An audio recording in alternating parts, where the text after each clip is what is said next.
दोस्तों नमस्कार। ये है मार्गदर्शन फॉर सिविल सर्विसेज। मैं अनुराग चौधरी। दोस्तों समाजशास्त्र के महत्वपूर्ण प्रश्नों के अंतर्गत इस वीडियो में हम सॉल्व करेंगे जनसंख्या की समस्या एवं समाज कल्याण कार्यक्रम से संबंधित महत्वपूर्ण प्रश्नों को, जो आपके आगामी परीक्षाओं जैसे पीजीटी परीक्षा, गवर्नमेंट इंटर कॉलेज प्रवक्ता, गवर्नमेंट डिग्री कॉलेज, उच्चतर शिक्षा असिस्टेंट प्रोफेसर, केंद्रीय विद्यालय संगठन और नेट जेआरएफ के लिए बहुत ही उपयोगी है। तो आइए शुरू करते हैं आज का वीडियो। सबसे पहले इसमें हम जनसंख्या की समस्या से संबंधित महत्वपूर्ण प्रश्नों को देखेंगे। पहला प्रश्न है दोस्तों, भारत में प्रथम नियमित जनगणना किस वर्ष की गई थी? ऑप्शन है 1911, 1931, 1881 या 1880। तो सही उत्तर है ऑप्शन सी 1881 यानी 1881 में। दोस्तों भारत में प्रथम जनगणना किसके समय काल में? लॉर्ड मेयो के शासनकाल में 1872 में हुई थी, लेकिन प्रथम नियमित जनगणना की शुरुआत 1881 में हुई थी। अगला प्रश्न है दोस्तों, भारत में निम्नलिखित में से कौन सर्वाधिक जनसंख्या वाला राज्य है? देखिए, राजस्थान, बिहार, मध्य प्रदेश और उत्तर प्रदेश में। तो सही उत्तर है उत्तर प्रदेश। दोस्तों उत्तर प्रदेश सर्वाधिक जनसंख्या वाला राज्य है और 2011 की जनगणना के अनुसार भारत के सर्वाधिक जनसंख्या वाले राज्यों में उत्तर प्रदेश पहले स्थान पर, दूसरे पर महाराष्ट्र, तीसरे पर बिहार, चौथे पर बंगाल और पांचवें पर आंध्र प्रदेश रहा है। और आप जान लीजिए कि उस समय यानी 2011 की जनगणना में तेलंगाना जो है आंध्र प्रदेश में शामिल था। अगला प्रश्न है दोस्तों, भारत की जनगणना 2011 के अनुसार सबसे अधिक जनसंख्या वाला राज्य कौन सा है? तो आप जानते हैं उत्तर प्रदेश सर्वाधिक जनसंख्या वाला राज्य है। अगला प्रश्न है दोस्तों, भारत में जनगणना 2011 के अनुसार प्रति 1000 पुरुषों पर स्त्रियों की संख्या का अनुपात क्या था? तो उत्तर है कितना? 940। आप जान लीजिए दोस्तों 2011 की जनगणना के अनुसार प्रति 1000 पुरुषों पर स्त्रियों की संख्या 940 है। अगला प्रश्न है, जनसंख्या का जैविकीय सिद्धांत किस विचारक से संबंधित है? आपको बताना है। तो याद रखिएगा दोस्तों, जनसंख्या का जैविकीय सिद्धांत हर्बर्ट स्पेंसर से संबंधित है और उन्होंने अपने जैविक लेखों में जनसंख्या वृद्धि के प्राकृतिक नियम का वर्णन किया है। और स्पेंसर के अनुसार जनसंख्या का एक प्राकृतिक नियम है जो मानव को जनसंख्या नियंत्रण के उत्तरदायित्व से मुक्त करता है। और स्पेंसर ने ये भी स्पष्ट किया है कि ज्यों-ज्यों मानव व्यक्तिगत, वैज्ञानिक और आर्थिक विकास में व्यस्त होता है, त्यों-त्यों उसकी जनसंख्या वृद्धि में रुचि कम हो जाती है। अतः व्यक्तिगत विकास और प्रजनन में प्रतिलोमात्मक संबंध पाया जाता है। अगला प्रश्न है दोस्तों, जनसंख्या घनत्व के सिद्धांत से कौन संबंधित है? ऑप्शन देखिए, स्पेंसर, माल्थस, ड्यूमा या फिर डेविस। तो सही उत्तर है दोस्तों, जनसंख्या घनत्व के सिद्धांत से जो है कौन संबंधित हैं आपको बताना है। तो उत्तर है दोस्तों, जनसंख्या घनत्व के सिद्धांत से सैडलर का नाम जुड़ा हुआ है। देखिए, माइकल थॉमस सैडलर के सिद्धांत के अनुसार मानव की जनसंख्या में वृद्धि की इच्छा जनसंख्या घनत्व में वृद्धि होने से कम हो जाती है। और दूसरे शब्दों में, मानव में जनसंख्या वृद्धि की इच्छा और जनसंख्या घनत्व में प्रतिलोमात्मक संबंध है। और सैडलर के विचार से जनसंख्या घनत्व में वृद्धि हो जाने से मनुष्य की जनसंख्या बढ़ाने की प्रवृत्ति में कमी आ जाती है। और सैडलर ने जनसंख्या वृद्धि के प्राकृतिक नियम का प्रतिपादन किया है। अगला प्रश्न है दोस्तों, किस राज्य या केंद्र शासित प्रदेश में भारत की जनगणना 2011 के अनुसार अनुसूचित जनजातियों का प्रतिशत न्यूनतम है? देखिए, बिहार, उत्तराखंड, उत्तर प्रदेश या केरल में। तो सही उत्तर क्या हो जाएगा दोस्तों? अनुसूचित जनजातियों का न्यूनतम प्रतिशत उत्तर प्रदेश में है 0.6%, बिहार में ये 1.3%, केरल में 1.5% और उत्तराखंड में 2.9% है। अगला प्रश्न है दोस्तों, 2011 की जनगणना के आधार पर वो कौन सा राज्य है जहां जनसंख्या कम हुई है? देखिए, अरुणाचल प्रदेश, नागालैंड, हिमाचल या फिर गोवा। तो उत्तर है नागालैंड। दोस्तों नागालैंड ऐसा राज्य है जहां 2001 की तुलना में 2011 में जनसंख्या कम हुई है। 2001 की जनसंख्या 19,90,036 थी, जबकि 2000 में ये 19,78,502 हो गई है। और इस प्रकार 2011 की जनसंख्या में 0.6% की कमी आई है नागालैंड में। अगला प्रश्न है, कौन सी जनांकिकी प्रक्रिया है, आपको बताना है। देखिए, प्रजननता, मर्त्यता, अस्वस्थता और धार्मिक समुदायों के बीच जनसंख्या अनुपात। तो सही उत्तर है प्रजननता और मर्त्यता। दोस्तों देखिए, 1 और 2 आपका सही उत्तर हो जाएगा। ये जनांकिकी या डेमोग्राफी प्रक्रिया है। और आप जान लीजिए कि जनांकिकी या डेमोग्राफी मूल रूप से जनसंख्या का अध्ययन होता है। इसकी 5 प्रक्रियाएं हैं: प्रजननता, मृत्युक्रम, विवाह, देशांतरण और सामाजिक गतिशीलता। और इन पांचों का परिमाणात्मक अध्ययन जनांकिकीय जो है इसके अंतर्गत शामिल है। और दोस्तों आप जान लीजिए कि उत्तर प्रदेश माध्यमिक शिक्षा सेवा चयन बोर्ड ने इस प्रश्न का उत्तर जो है विकल्प सी बताया है, जो कि सही नहीं है। अगला प्रश्न है, निम्नलिखित में से कौन सा जनांकिकी प्रक्रिया से संबंधित नहीं है। देखिए, जन्म दर, आप देखिए जन्म दर, मृत्यु दर, प्रवास और रोगग्रस्तता। तो सही उत्तर है रोगग्रस्तता। दोस्तों आप जान लीजिए कि रोगग्रस्तता जो है ये जनांकिकी प्रक्रिया से संबंधित नहीं है। जनांकिकी प्रक्रिया से जन्म दर, मृत्यु दर और प्रवास संबंधित हैं। अगला प्रश्न है, निम्नलिखित में से कौन जनसंख्या की रचना करता है। देखिए, जन्म और मृत्यु दर, देशांतरण की दिशा, लिंग अनुपात या उपर्युक्त सभी। तो सही उत्तर हो जाएगा उपर्युक्त सभी। दोस्तों जन्म और मृत्यु दर, देशांतरण की दिशा, लिंग अनुपात, ये तीनों जनसंख्या की रचना में महत्वपूर्ण भूमिका निभाते हैं। अगला प्रश्न है दोस्तों, पुनर्जनन की जैविक क्षमता को क्या कहते हैं, आपको बताना है। ऑप्शन देखिए, उर्वरता, ब्रह्मचर्य, बांझपन या फिर जनन शक्ति। तो सही उत्तर है जनन शक्ति या जेनेटिक्स। आप जान लीजिए पुनर्जनन की जैविक क्षमता को जनन शक्ति या जेनेटिक्स कहा जाता है। अगला प्रश्न है दोस्तों, 2011 की जनगणना के अनुसार सबसे अधिक असंतुलित शिशु लिंग अनुपात किस राज्य में दर्ज हुआ है। हरियाणा, बिहार, पंजाब या उत्तर प्रदेश। तो सही उत्तर है हरियाणा में। दोस्तों 2011 की जनगणना के अनुसार न्यूनतम शिशु लिंगानुपात वाले राज्यों में हरियाणा, इसमें केवल 834 प्रति हजार, पंजाब में 846, जम्मू कश्मीर में 862, राजस्थान में 888 और गुजरात में 890 हैं। अगला प्रश्न है दोस्तों, भारतीय जनगणना 2011 के अनुसार उत्तराखंड में लिंगानुपात क्या है। देखिए, भारतीय जनगणना 2011 के अनुसार दोस्तों उत्तराखंड का लिंगानुपात 963 है। ऑप्शन डी आपका सही उत्तर है।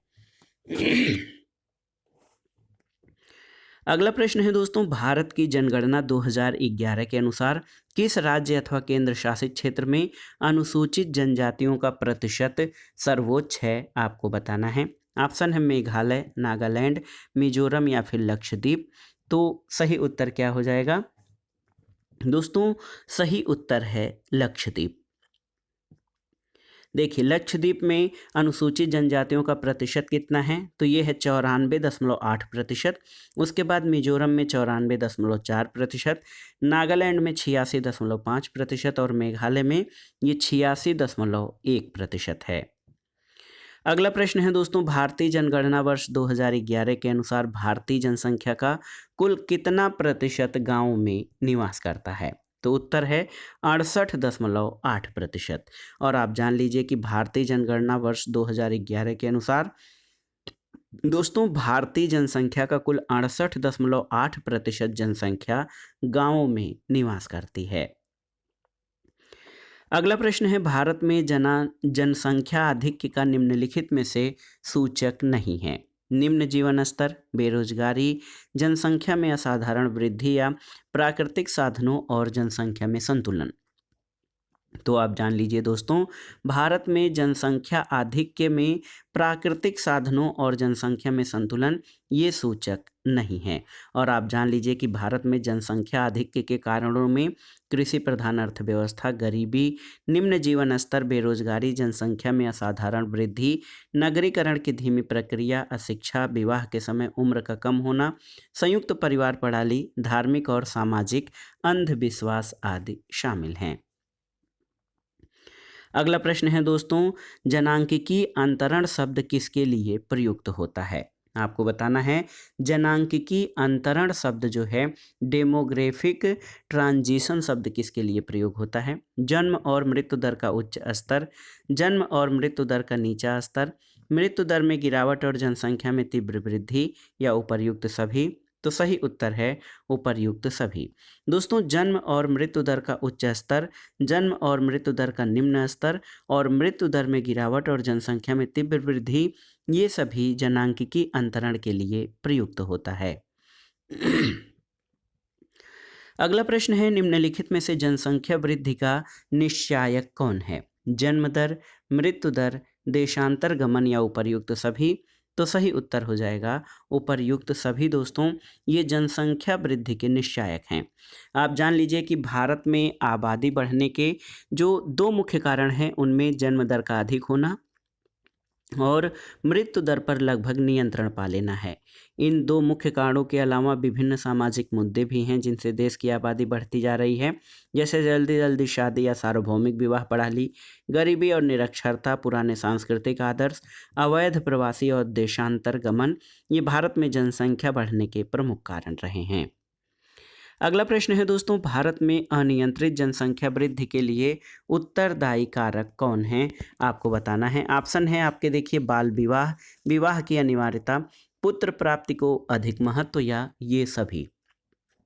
तो सही उत्तर है भारत में अनियंत्रित जनसंख्या वृद्धि के लिए ये सभी कारक उत्तरदायी हैं। बाल विवाह, विवाह की अनिवार्यता, पुत्र प्राप्ति को अधिक महत्व, ये भारत में अनियंत्रित जनसंख्या वृद्धि के लिए उत्तरदायी कारकों में शामिल हैं। अगला प्रश्न है, निम्नलिखित आयु श्रेणियों में से कौन महिलाओं की प्रजनन आयु वर्ग के रूप में मान्य है? तो उत्तर है 15 से 49। ऑप्शन सी आपका सही उत्तर हो जाएगा। 15 से 49 आयु श्रेणियों में महिलाओं की प्रजनन आयु वर्ग के रूप में मान्य है। अगला प्रश्न है दोस्तों, जनसंख्या के महत्वपूर्ण कारक के रूप में कौन है जो जन्म और मृत्यु के स्तर को निर्धारित करता है? ऑप्शन देखिए, मृत्यु दर, प्रजनन दर, आयु घटक या यौन घटक? तो सही उत्तर है आयु घटक, ऑप्शन सी। दोस्तों, आयु घटक जनसंख्या के महत्वपूर्ण कारक के रूप में है जो कि जन्म और मृत्यु दर के स्तर को निर्धारित करता है। और यदि समाज में बच्चों की संख्या अधिक होगी तो मृत्यु दर अधिक होगी, श्रम शक्ति कम होगी, और इसका परिणाम ये होगा कि राष्ट्रीय विकास में, उत्पादन में योगदान नगण्य होगा। वृद्ध व्यक्ति अधिक होंगे तब भी यही बात होगी, लेकिन युवा शक्ति अधिक है तो उसका योगदान विशिष्ट होगा। अगला प्रश्न है, निम्नलिखित कारकों पर विचार कीजिए। देखिए, बढ़ती जन्म दर, अतिरिक्त अर्जक के रूप में बच्चों की महत्ता का एहसास, घटती मृत्यु दर और विवाह की बढ़ती उम्र, इनमें से कौन कौन से भारत में जनसंख्या विस्फोट के कारण हैं? तो देखिए, बढ़ती जन्म दर, अतिरिक्त अर्जक के रूप में बच्चों की महत्ता का एहसास और घटती मृत्यु दर, ये जनसंख्या विस्फोट के कारण हैं। तो ए, बी, सी, यानी ऑप्शन ए आपका सही उत्तर है। अगला प्रश्न है, जनसंख्या वृद्धि का कौन सा कारण नहीं है? देखिए, विवाह की निम्न आयु, उच्च अशिक्षितता, परिवार नियोजन के प्रति धार्मिक मनोवृत्ति, या व्यावसायिक शिक्षा? तो जनसंख्या वृद्धि का कौन सा कारण नहीं है?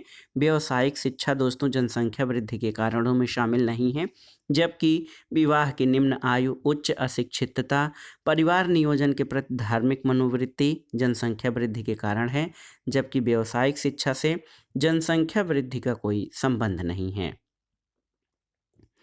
अगला प्रश्न कथन और कारण से संबंधित है। कथन है कि सामान्यतः जटिल समाजों में अवैयक्तिक संबंध प्रबल होते हैं।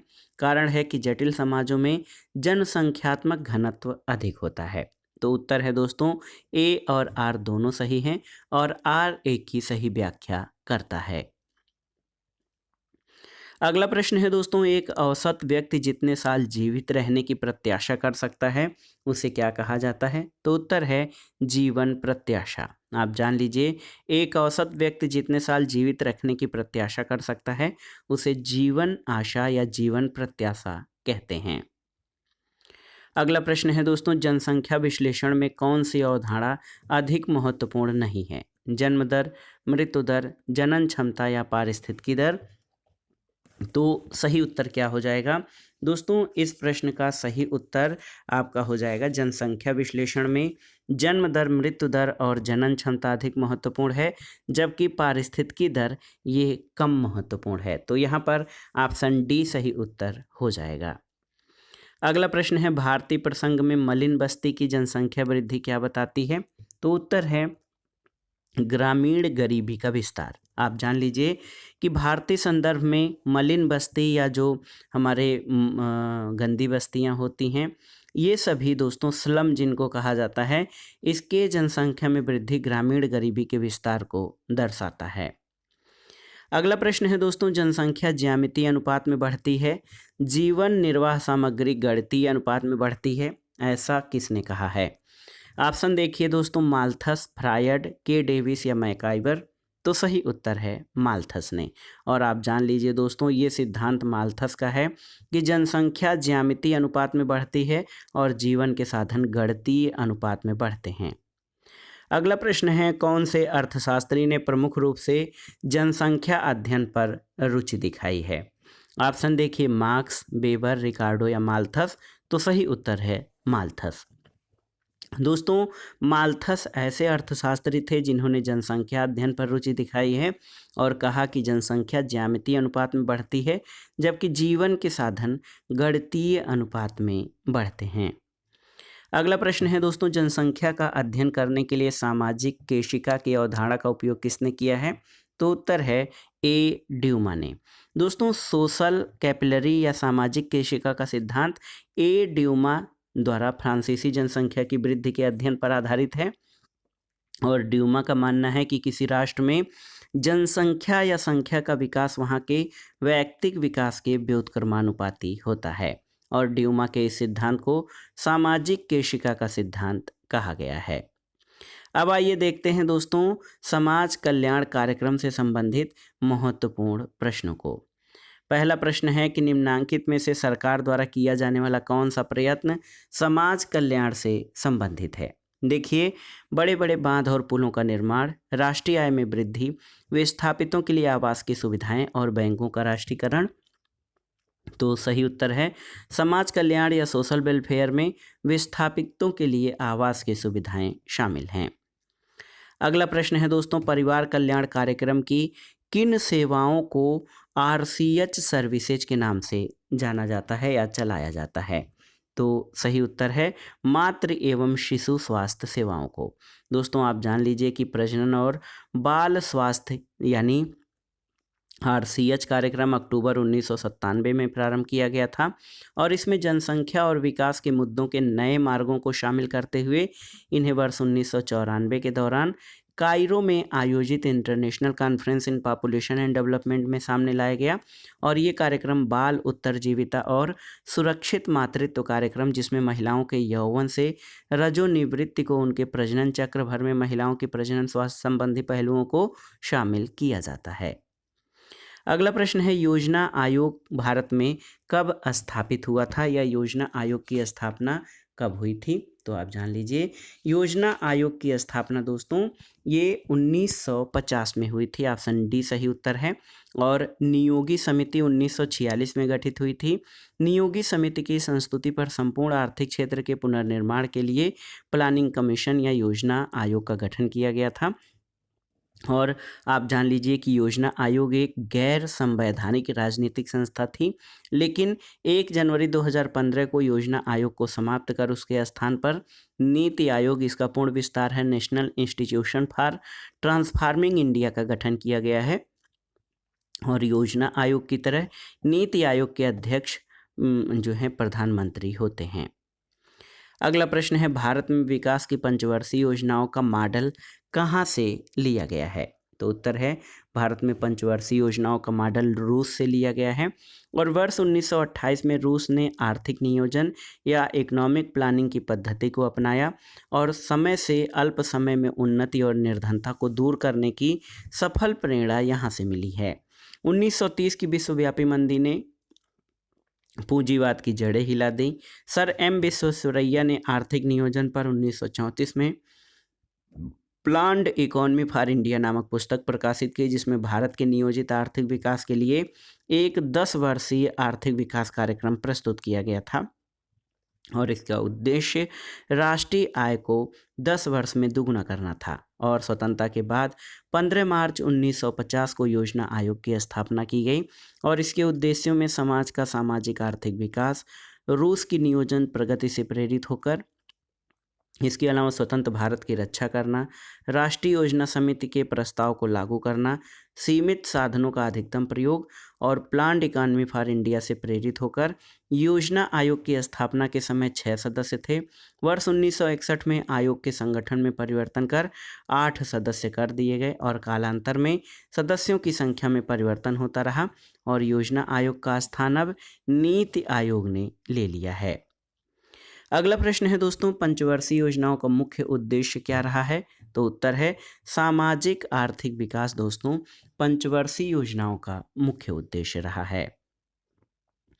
अगला प्रश्न है, प्रथम पंचवर्षीय योजना कब से प्रारंभ हुई थी? तो उत्तर है 1951 से। आप जान लीजिए, प्रथम पंचवर्षीय योजना 1951 से 1956 तक, इसमें कृषि को सर्वोच्च प्राथमिकता दी गई थी। दूसरी पंचवर्षीय योजना 1956 से 61 तक, इसमें आधारभूत और भारी उद्योगों को विशेष बल दिया गया। तृतीय पंचवर्षीय योजना 1961 से 66 तक, इसमें अर्थव्यवस्था को आत्मनिर्भर तथा स्वतः स्फूर्त बनाना था। चतुर्थ पंचवर्षीय योजना 1969 से 1974 तक थी, इसमें स्थिरता के साथ आर्थिक विकास और आत्मनिर्भरता की प्राप्ति का प्रयास किया गया। पांचवी पंचवर्षीय योजना 1974 से 1979 तक, इसमें गरीबी हटाओ और आत्मनिर्भरता की प्राप्ति का लक्ष्य रखा गया था। छठी पंचवर्षीय योजना 1980 से 1985 तक, इसमें गरीबी निवारण और रोजगार सृजन पर बल दिया गया। और आप जान लीजिए, सातवीं पंचवर्षीय योजना दोस्तों महत्वपूर्ण है। ये अनाज के उत्पादन, रोजगार के अवसर, आधुनिकीकरण, आत्मनिर्भरता और सामाजिक न्याय की मूलभूत अवधारणाओं के तहत इसमें विकास करना शामिल था। अगला प्रश्न है दोस्तों, आप देख सकते हैं किस पंचवर्षीय योजना का मुख्य उद्देश्य गरीबी हटाओ था? तो याद रखिएगा, ये थी पांचवी पंचवर्षीय योजना, इसका मुख्य उद्देश्य गरीबी हटाओ था। अगला प्रश्न है, छठी पंचवर्षीय योजना किस वर्ष प्रारंभ हुई थी? आपको बताना है। तो सही उत्तर है दोस्तों, छठी पंचवर्षीय योजना 1980 से 85 तक चली थी और ये 1980 में प्रारंभ हुई थी। अगला प्रश्न है दोस्तों, किस वर्ष छठवीं पंचवर्षीय योजना प्रारंभ हुई थी? तो उत्तर है 1980 में। अगला प्रश्न है, ICDSP देखिए एकीकृत शिशु विकास कार्यक्रम अपनाया गया था, किसके द्वारा? तो सही उत्तर है दोस्तों एकीकृत बाल विकास सेवा कार्यक्रम योजना 0 से 6 आयु वर्ग के बच्चों, 16 से 44 वर्ष की गर्भवती महिलाओं और स्तनपान कराने वाली माताओं के सर्वांगीण विकास के लिए शुरू किया गया था। और आप जान लीजिए कि इसमें जो विकल्प हैं इस योजना के शुरू करने का, इसमें कोई नहीं है। और याद रखिएगा 2 अक्टूबर 1975 को एकीकृत शिशु विकास कार्यक्रम शुरू किया गया था। अगला प्रश्न है दोस्तों, जनजातियों को प्राइवेट व्यापारियों के शोषण से बचाने के लिए और उनके उत्पादों के लिए यथोचित मूल्य की प्राप्ति के लिए भारत सरकार ने किस संस्था का गठन किया है? तो ये संस्था है ट्राइफेड। और आप जान लीजिए, दो व्यापारियों को जनजातियों को निजी व्यापारियों के शोषण से बचाने के लिए, उनके उत्पादों के लिए यथोचित मूल्य प्राप्ति के लिए भारत सरकार ने ट्राइफेड यानी tribal cooperative marketing development federation of India limited यानी भारत जनजातीय सहकारी विपणन संघ लिमिटेड नामक एक संस्था का गठन 6 अगस्त 1987 को किया था। और दोस्तों ट्राइफेड ने भारत सरकार के कल्याण मंत्रालय के प्रशासनिक नियंत्रण में वर्ष 1988 से कार्य करना प्रारंभ किया। दोस्तों, ट्राइफेड जो संस्था है, इसका मुख्य उद्देश्य आदिवासी उत्पादों के विपणन विकास को क्रियान्वयन करने के लिए आपसी सहयोग और लोकतांत्रिक तरीके से स्व सहायता व अपने आयोजनों में वृत्तिकों के माध्यम से अपने सदस्यों की आर्थिक समुन्नति और समाज के लिए एक राज्य से अधिक राज्यों में अपने सदस्यों के हित को मजबूत करना है। अगला प्रश्न है दोस्तों, देखिए, भारत में समन्वित जनजाति विकास परियोजना कब प्रारंभ की गई थी? तो 1975 यानी 1975 में। दोस्तों, आप जान लीजिए कि 1975 में भारत में समन्वित जनजाति विकास परियोजना, जिसको शार्ट में ITDP कहा जाता है, ये प्रारंभ हुआ था। और इस योजना के, देखिए, समन्वित जनजाति विकास योजना के जो लक्ष्य हैं उसमें सभी प्रकार के शोषण का अंत करना, सामाजिक आर्थिक विकास की प्रक्रिया को गतिशील बनाना, इसके अलावा लोगों में आंतरिक शक्ति का निर्माण और उनकी संस्थागत योग्यता में वृद्धि करना है। इस जो कार्यक्रम है समन्वित जनजाति विकास परियोजना, इसका दीर्घकालिक उद्देश्य जनजाति क्षेत्र और अन्य क्षेत्रों के मध्य विकास के अंतर को कम करना और जनजातियों की जीवन की गुणवत्ता में सुधार करना है। अगला प्रश्न है दोस्तों, महिला स्वयं सिद्ध योजना किससे संबंधित है? तो आप जान लीजिए दोस्तों, महिला स्वयं सिद्ध योजना ये महिलाओं के सामाजिक आर्थिक सशक्तिकरण करने से संबंधित है। ऑप्शन सी आपका सही उत्तर है। और आप जान लीजिए कि महिला स्वयं सिद्ध योजना की घोषणा केंद्रीय मानव संसाधन विकास मंत्रालय द्वारा महिला सशक्तिकरण वर्ष 2001 में की गई थी। और इस योजना का प्रमुख उद्देश्य महिलाओं का सामाजिक आर्थिक सशक्तिकरण करना है। और इस योजना के प्रथम चरण में देश के 650 विकास खंडों में संचालित करने का निर्णय लिया गया था। अगला प्रश्न है दोस्तों, सामाजिक न्याय और अधिकारिता मंत्रालय का गठन कब किया गया था? तो याद रखिएगा 1998 में। दोस्तों, 1985-86 में पूर्ववर्ती कल्याण मंत्रालय को महिला एवं बाल विकास विभाग तथा कल्याण विभाग में विभक्त किया गया। और इसी के साथ तत्कालीन कल्याण मंत्रालय बनाने के लिए अनुसूचित जाति विकास विभाग, जनजाति विकास प्रभाग और पिछड़ा वर्ग कल्याण प्रभाग को गृह मंत्रालय से और वक्फ प्रभाग को कानून मंत्रालय से हटा दिया गया था। उसके बाद 1998 में मंत्रालय का नाम बदलकर क्या कर दिया गया? सामाजिक न्याय एवं अधिकारिता मंत्रालय। अगला प्रश्न है दोस्तों, सरकार का अनुसूचित जाति और अनुसूचित जनजाति के विद्यार्थियों को छात्रवृत्ति देना किसका उदाहरण है? तो ये है सकारात्मक भेदभाव का। और आप जान लीजिए, सरकार अनुसूचित जाति और अनुसूचित जनजाति के विद्यार्थियों को छात्रवृत्ति देती है, जो कि सकारात्मक भेदभाव का उदाहरण है। अगला प्रश्न है, कार्ल मैनहीम के अनुसार प्रजातांत्रिक नियोजन का मुख्य उद्देश्य क्या है? तो उत्तर है व्यक्ति और समाज का रूपांतरण।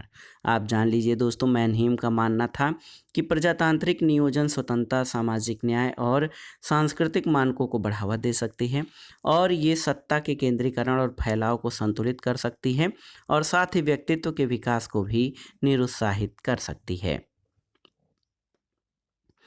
अगला प्रश्न है दोस्तों, प्रतिष्ठा योजना किससे संबंधित है? तो उत्तर है सिर पर मानव मल या मैला ढोने वाले सफाई कामगारों से संबंधित है। सिर पर मैला ढोने की प्रथा और प्रतिष्ठा योजना सिर पर मानव मल ढोने वाले सफाई कामगारों से संबंधित है। ये योजना भारत सरकार द्वारा 1992-93 में लागू की गई है। अगला प्रश्न है दोस्तों, इस वीडियो का आखिरी प्रश्न है कि भारत में बेटी बचाओ बेटी पढ़ाओ योजना की शुरुआत कब की गई थी? तो उत्तर है जनवरी 2015 में। और आप जान लीजिए दोस्तों, भारत में बेटी बचाओ बेटी पढ़ाओ योजना की शुरुआत प्रधानमंत्री नरेंद्र मोदी ने 22 जनवरी 2015 को पानीपत हरियाणा में की थी। और ये योजना 3 मंत्रालयों, महिला एवं बाल विकास, स्वास्थ्य परिवार और कल्याण तथा मानव संसाधन विकास मंत्रालय द्वारा, ये जो कि इसका नाम अब शिक्षा मंत्रालय है, इन 3 जो है मंत्रालयों के द्वारा संचालित की जाने वाली योजना है बेटी बचाओ बेटी पढ़ाओ। तो दोस्तों, ये था आज का वीडियो समाजशास्त्र के महत्वपूर्ण प्रश्नों का महत्वपूर्ण अभ्यास या रिवीजन सेट, जो आपके आगामी परीक्षाओं के लिए बहुत ही उपयोगी है। आप इन प्रश्नों को तैयार कर लीजिएगा।